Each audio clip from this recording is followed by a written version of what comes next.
Arkansas is looking for another home upset. Here's why they get it. You are Locked On College Football, your daily podcast on all things college football.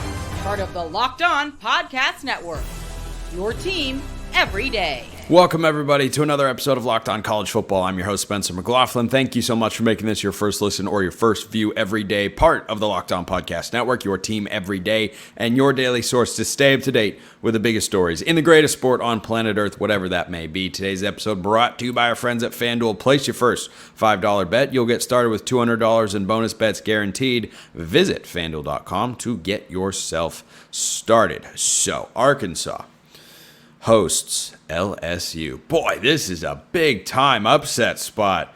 At least I think so for a couple different reasons. Alabama, Tennessee, who wins there? And in the rest of the SEC, I'll make my picks later on today's show. And the interesting crossover between Notre Dame and Army-Navy as it relates to the playoff. Stick around for all of that. But Arkansas this year is a much better team than I thought they'd be, than a lot of people thought they'd be. And I've got news for you. They're not just a surprise team who's played a couple of good games and punched above their weight. This is a good football team, just across the board. If I asked you right now, who do you think is averaging fewer points per game allowed this year, LSU or Arkansas? Well, it's Arkansas, of course. Well, that is most interesting for a variety of reasons. Who do you think has fewer interceptions this year? Talon Green, that inaccurate guy from Boise State, or Garrett Nussmeier? That's Talon Green. Now, it's only one interception less, but Nussmeier's thrown 6. He's also thrown 18 touchdowns and is one of my favorite quarterbacks in all of college football. But the rushing game is why I think Arkansas can win this football game. Now, you also have the external factors that are really internal ones, but are talked about more on an external basis, and that's the emotional letdown here. You see this in college football all the time. If Alabama had lost to Georgia at home, I think they'd probably beat Vandy the next week. But guess what? They didn't. They poured out their hearts, their souls, blood, sweat, tears, all that stuff to beat Georgia, and then they weren't ready to play Vanderbilt the following week. Well, I hope LSU isn't taking Arkansas lightly. This line has come plummeting down, by the way, in favor of Arkansas. It was LSU -4 at one point. It's down to LSU -2.5. That's a pretty dramatic late in the week shift. And I'm taking Arkansas to win this game outright at home. They already beat Tennessee on this field. They've proven themselves capable. Talon Green's been much better than I thought.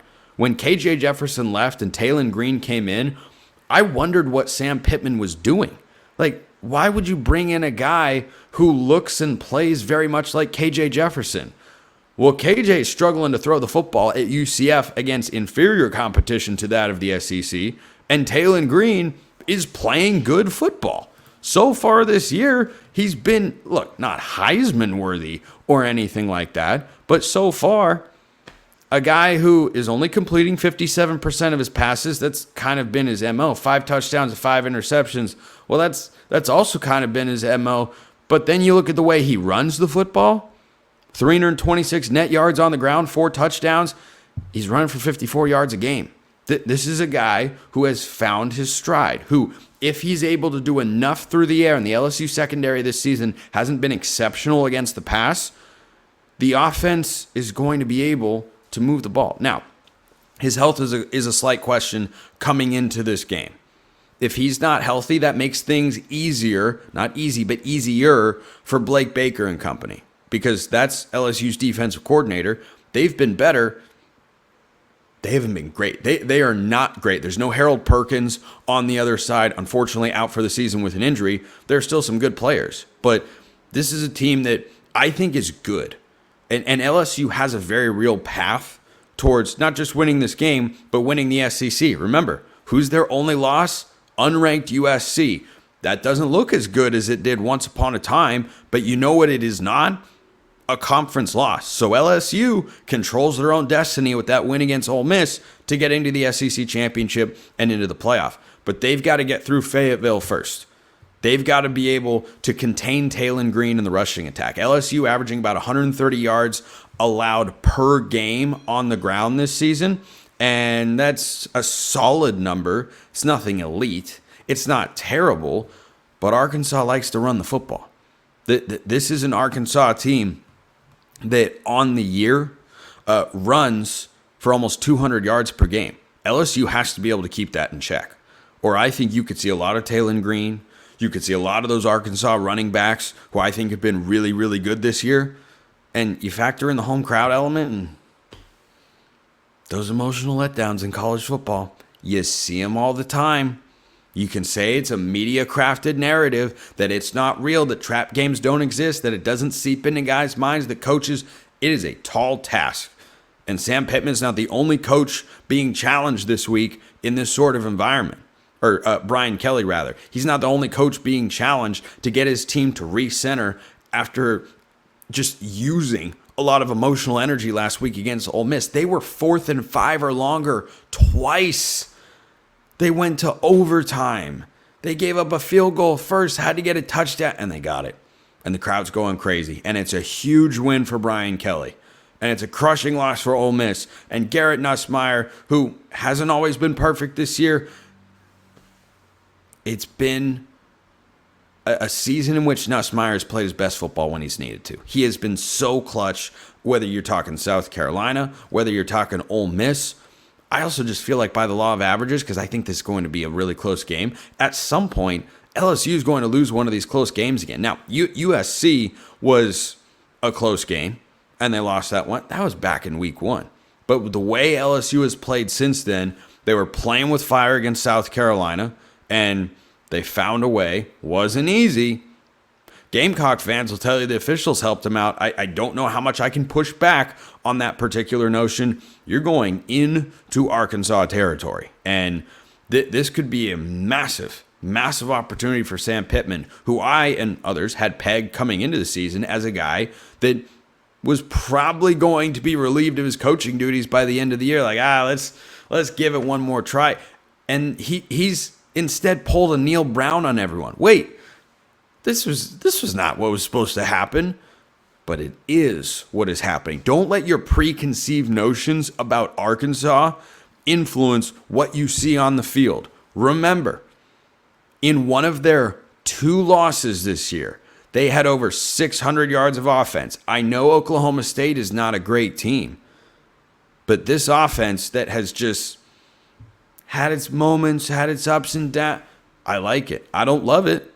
I wish Taylen Green was a more efficient passer, but I like it enough. Give me Arkansas to win and therefore cover, since they are home underdogs in this spot, and pull off the upset against LSU 27-24. Arkansas with the win. What about the rest of the SEC? Is Alabama winning? I think Alabama's winning, and there is one reason in particular why I like that. That's coming up next. First, this episode brought to you by HIMSHims. Guys, ever feel like you need a little boost in the bedroom? It's time you stop worrying about your performance and get HIMSHims, so you can feel confident knowing you will be at your best. HIMSHims is changing men's healthcare by providing you with access to affordable sexual health treatments from the comfort of your couch. The process is 100% online. There's no need for uncomfortable doctor's visits. No insurance is needed, and one low price covers everything from treatments to ongoing care. Start your free online visit today at hims.com/lockedon. That's HIMS.com/lockedon for your personalized ED treatment options. HIMS.com/lockedon. The products mentioned are chewable, compounded products which are not approved by or verified for safety or effectiveness by the FDA. Prescriptions require an online consultation with a healthcare provider who will determine if appropriate. Restrictions apply. See website for details and important safety information. Subscription required. Price varies based on product and subscription plan. Go check out HIMS.com/lockedon. It is very easy when you have a job like I have, sitting in front of this microphone and making picks all the time, to overthink the room. So I'm going to try to not do that here. Neither one of these teams, Alabama and Tennessee, has been playing great football over the last couple of weeks. Neither one of these teams has looked as strong as they did earlier in the season. Neither one of these teams looks like they're winning the SEC or going to the college football playoff. I'm going to venture a guess and say we are not going to look at a college football playoff in the 12-team era, which is, of course, what we have this season against my better judgment. And neither Tennessee nor Alabama will be included. Winner of this game, probably in. Loser, probably out. Given the remaining schedules, Tennessee still has to go to Georgia. Bama's still got LSU and others. So when I look at this matchup, I'm trying not to overthink the room.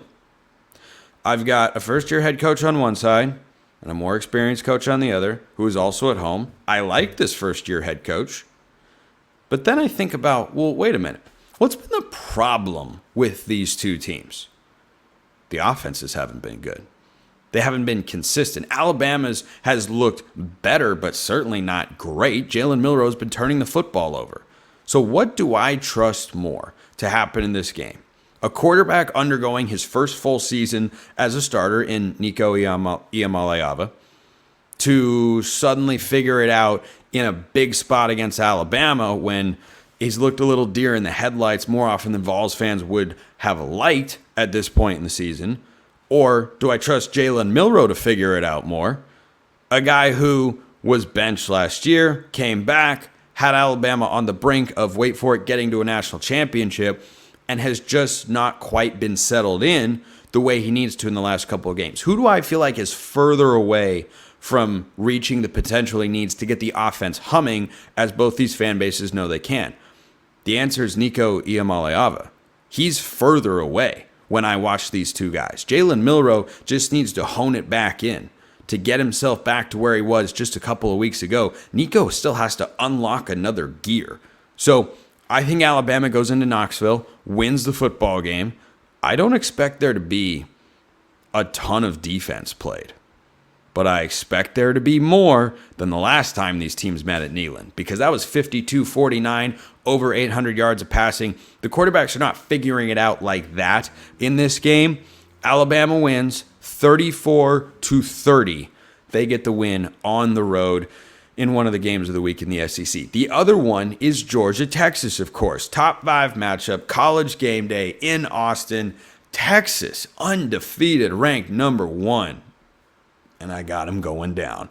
I know everyone wants to pretend that Georgia stinks, that Georgia isn't any good at football.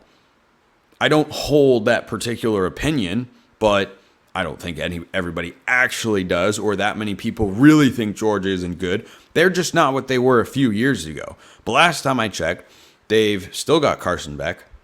They've still got Kirby Smart. And boy, that might be all you need.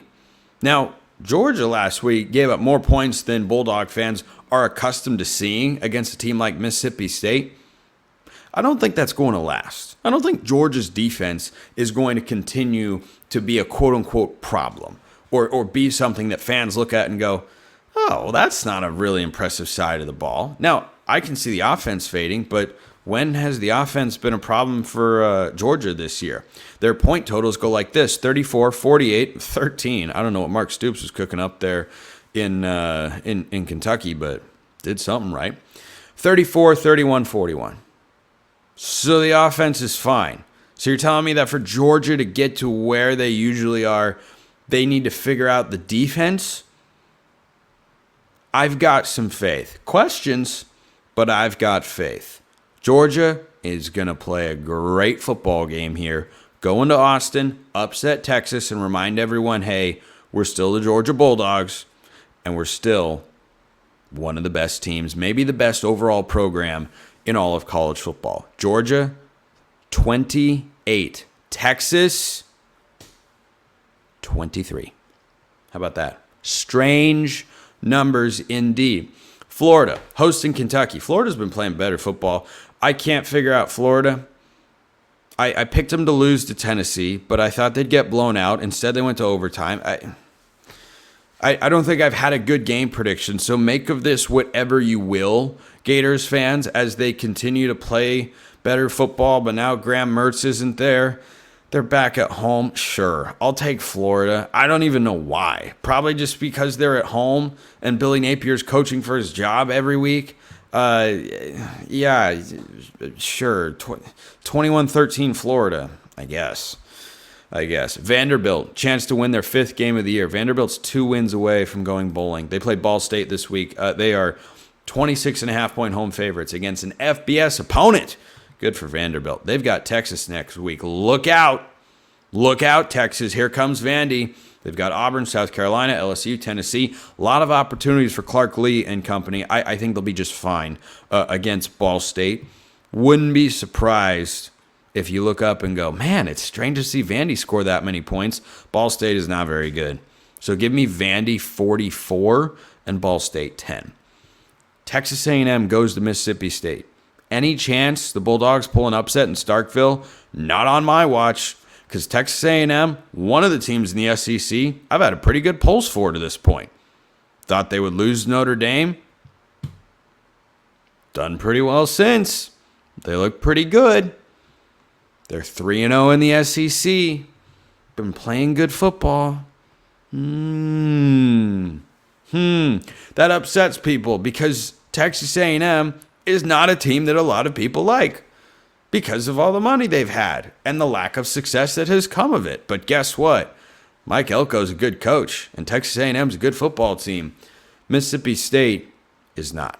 I think the Bulldogs offense comes back to the mean after a good showing last week against Georgia. Aggies 31-10. They go into Starkville and get the win. South Carolina at Oklahoma. Here's an under-the-radar game that is interesting and fun for both fan bases, but isn't interesting and fun for anybody else. Because why would you care about this game? Why would you? Because it's a college football show, and college football is great, and Oklahoma's 1-2 in the SEC. What feels worse? 1-2 in the SEC or 1-3 in the SEC? Oh, wait, I know the answer to that question. So Oklahoma's at home favored by 1.5 points. And look, Sooners fans, you and I have had our quarrels, disagreements, shall we say. There was a lot of flack on my prediction that Oklahoma had no shot of being Texas, and I just didn't understand things. Well, maybe I don't, but at the very least, a blind squirrel found an acorn for that particular game. I think that a blind squirrel is going to find an acorn once again here. Give me South Carolina and Beamer ball to go in to Norman and walk out with a victory. Gamecocks get the win by a final score, low scoring. Watch this, 17-14. Boom, low scoring game. Here's the most interesting game in the SEC that doesn't have huge stakes. I guess there are stakes for Missouri in this game because they're sitting at 5-1. If you go 11-1, you're going to make the college football playoff. I don't know if Missouri can do that. They're a good team. They're not a great team. They've still got to play Alabama. They've got to play at South Carolina. They've got to play Arkansas. Feels like they're due for another loss. Does that come this week, though? There might not be a team in the SEC that needs a win more badly than Auburn because, well, they haven't won an SEC game just yet. 2-4 Auburn, one of the most disappointing teams in the country. When I talk disappointing teams, I think of NC State, I think of Virginia Tech, I think of Florida State, I think of Kansas, and Auburn is in that conversation. Do they get a win here? Not in Columbia. Not in Columbia. They can hang around, make it interesting, but I'm not trusting Auburn until they prove to me that they can win a conference game. So give me Missouri by a score of 27-13. I don't like that Auburn offense very much because I like the players, just not the quarterback. There is a little bit of a disconnect there.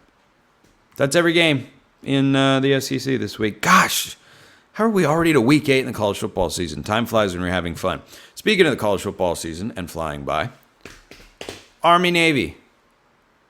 Undefeated Army-Navy. The tie between those two schools and Notre Dame is palpable, and I will tell you why next.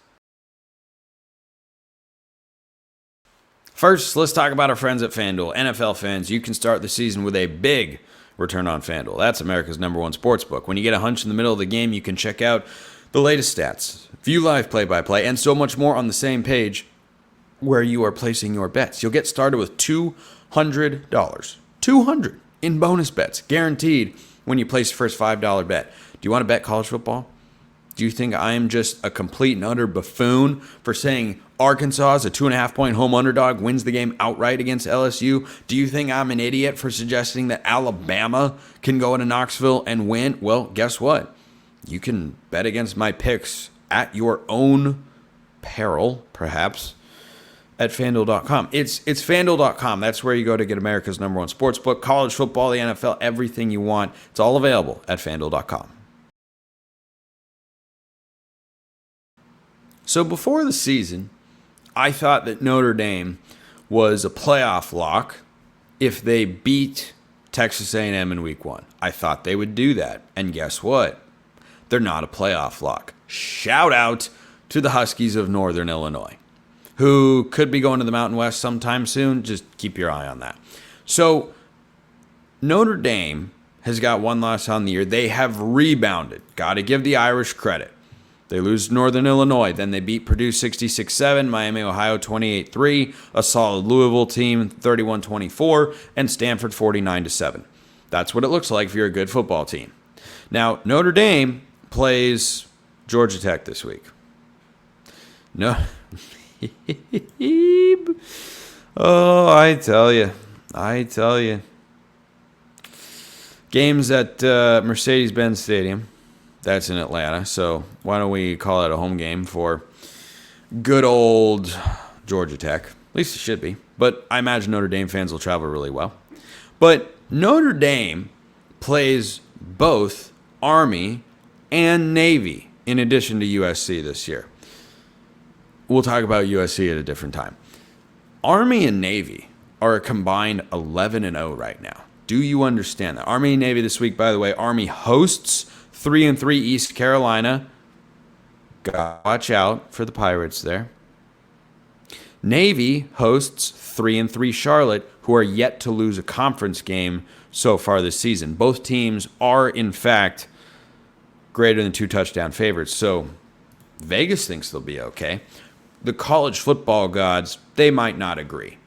They might say, this is the week you go down. Last year, when Air Force was making a run in the Mountain West, it was at this exact time in the year when they started to falter. They started 6-0, ranked in the top 25. The buzz was flying around. Could they go 12-0? Could they go 11-1? Should they get into the playoff if X, Y, and Z? Well, Army and Navy are yet to lose a football game, and they've got impressive wins to boot. Navy, for instance, has knocked off Memphis. Army doesn't have a marquee win yet, but I tell you what, they are beating the living crap out of everyone. And why do I bring up these schools? Oh, by the way, like I said, Army and Navy will both have the opportunity to play Notre Dame. The fact that those games will have legitimate playoff juice if the midshipmen and the Knights continue winning, that is a requisite. But Notre Dame, when they go up against Army and Navy, could be playing for their playoff lives. When you look at Notre Dame's schedule, I am not certain. I am in no way certain that 10-2 gets Notre Dame into the playoff. It can. It warrants consideration. But Florida State, being an abomination of a football team and an incoherently bad offense, that's not helping their case. Navy and Army being better than expected, that does help. But USC is not likely to be ranked by the time you play them. And Louisville was ranked when you played them, but they could very well end up with 4 or 5 losses and be unranked by the end of the year. And the committee could look at Notre Dame's 12-game schedule and say to themselves, wait a minute, only one of these teams is currently ranked, and that's Texas A&M, and that's a road win. And that's the biggest feather in their cap, and that's arguably nullified by losing to Northern Illinois.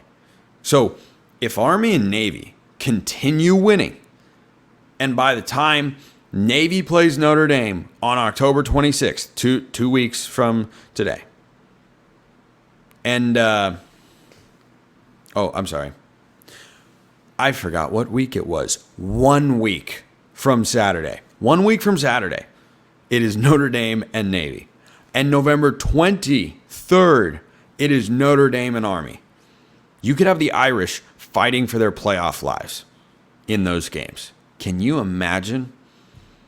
Everyone not in South Bend, Indiana, I imagine, they'll be pulling for the service academies there. Good old American pride, number one. And number two, plenty of people out there don't like Notre Dame. And what if Army and or Navy spoil?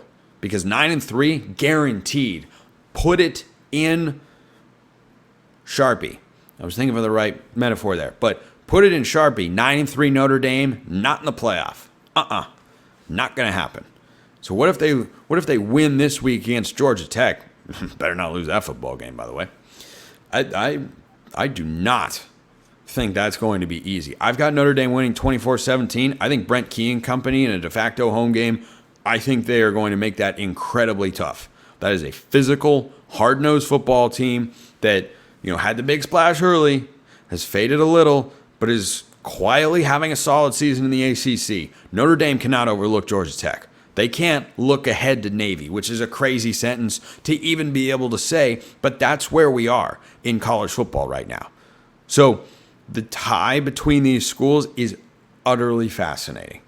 Completely and utterly fascinating. Navy, if they can win at home against Charlotte, not going to be an easy thing to do. Charlotte so far this year has beaten a couple of American teams in Rice and East Carolina, who are a little bit better than you think. And the two times that Charlotte has played a Power 4 team this year hasn't gone particularly well. At North Carolina, they lose by 18.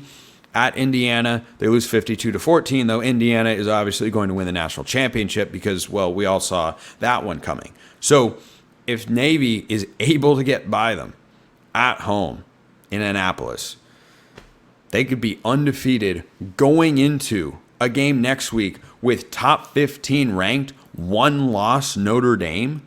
Are you kidding me? You talk about must-see television. And Navy, in that game wouldn't just have the opportunity to play spoiler. They could play resume booster. Because remember, Navy's already got a win against Memphis, who coming into this year was a trendy G5 pick to make the college football playoff. They weren't my G5 pick because I thought their schedule was a bit too hard. I didn't think Navy was one of those difficult games. I thought Florida State was going to be. Instead, I just, got those a little flipped around. How foolish of me when looking at preseason metrics and such. But I find the interplay between these teams to be completely fascinating. Legitimate playoff implications. So for the sake of that game next week, no disrespect to the Yellow Jackets and Brent Key, I like what he's doing there in Atlanta. The ACC should be put on notice with what Georgia Tech is doing and whether they are able to ascend, because there's a lot of untapped potential down there being in the Atlanta metro area. But I would love to see Navy win, and I would love to see Notre Dame win. And give me one-loss Notre Dame against undefeated Navy next week. You talk about spice. But the playoff dynamic between those three teams with the Army-Navy game, maybe they meet before. If trends continue, they'd meet before their annual meeting in the American Conference Championship game. Long way to go. Still got half the regular season left. But I'm just throwing it out there. Don't overlook the service academies and their tie with Notre Dame. Appreciate everyone listening. I'll see you next time. Until then, hope you have a wonderful rest of your day.